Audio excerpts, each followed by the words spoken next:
سورۃ القلم سورت نمبر 68۔ شروع کرتا ہوں اللہ تعالیٰ کے نام سے جو بڑا مہربان نہایت رحم والا ہے۔ قسم ہے قلم کی اور اس کی جو کچھ کہ وہ فرشتے لکھتے ہیں، تو اپنے رب کے فضل سے دیوانہ نہیں ہے، اور بے شک تیرے لیے بے انتہا اجر ہے، اور بے شک تو بہت بڑے عمدہ اخلاق پر ہے۔ پس اب تو بھی دیکھ لے گا اور یہ بھی دیکھ لیں گے کہ تم میں سے کون فتنے میں پڑا ہوا ہے۔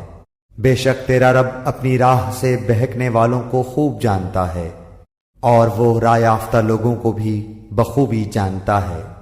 پس تو جھٹلانے والوں کی نہ مان، وہ تو چاہتے ہیں کہ تو ذرا ڈھیلا ہو تو یہ بھی ڈھیلے پڑ جائیں، اور تو کسی ایسے شخص کا بھی کہا نہ ماننا جو زیادہ قسمیں کھانے والا ہے، بے وقار، کمینہ، عیب گو، چغل خور، بھلائی سے روکنے والا، حد سے بڑھ جانے والا، گنہگار، گردن کش، پھر ساتھ ہی بے نسب ہو۔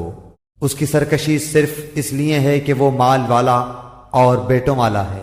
جب اس کے سامنے ہماری آیتیں پڑھی جاتی ہیں تو کہہ دیتا ہے کہ یہ تو اگلوں کے قصے ہیں، ہم بھی اس کی سونڈ ناک پر داغ دیں گے۔ بے شک ہم نے انہیں اسی طرح آزما لیا جس طرح ہم نے باغ والوں کو آزمایا تھا، جبکہ انہوں نے قسمیں کھائیں کہ صبح ہوتے ہی اس باغ کے پھل اتار لیں گے، اور انشاءاللہ نہ کہا۔ پس اس پر تیرے رب کی جانب سے ایک بلا چاروں طرف گھوم گئی، اور یہ سو ہی رہے تھے۔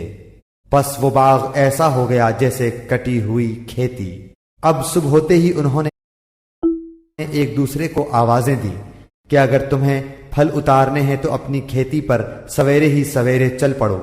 پھر یہ سب چپکے چپکے یہ باتیں کرتے ہوئے چلے کہ آج کے دن کوئی مسکین تمہارے پاس نہ آنے پائے، اور لپکے ہوئے صبح گئے، سمجھ رہے تھے کہ ہم قابو پا گئے۔ جب انہوں نے باغ دیکھا تو کہنے لگے یقیناً ہم راستہ بھول گئے، نہیں بلکہ ہماری قسمت پھوٹ گئی۔ ان سب میں جو بہتر تھا اس نے کہا کہ میں تم سے نہ کہتا تھا کہ تم اللہ کی پاکیزگی کیوں بیان نہیں کرتے؟ تو سب کہنے لگے ہمارا رب پاک ہے، بے شک ہم ہی ظالم تھے۔ پھر وہ ایک دوسرے کی طرف رخ کر کے آپس میں ملامت کرنے لگے، کہنے لگے ہائے افسوس، یقیناً ہم سرکش تھے۔ کیا عجب ہے کہ ہمارا رب ہمیں اس سے بہتر بدلہ دے دے، ہم تو اب اپنے رب سے ہی آرزو رکھتے ہیں۔ یوں ہی آفت آتی ہے اور آخرت کی آفت بہت بڑی ہے، کاش انہیں سمجھ ہوتی۔ پرہیزگاروں کے لیے ان کے رب کے پاس نعمتوں والی جنتیں ہیں۔ کیا ہم مسلمانوں کو مثل گناہگاروں کے کر دیں گے؟ تمہیں کیا ہو گیا؟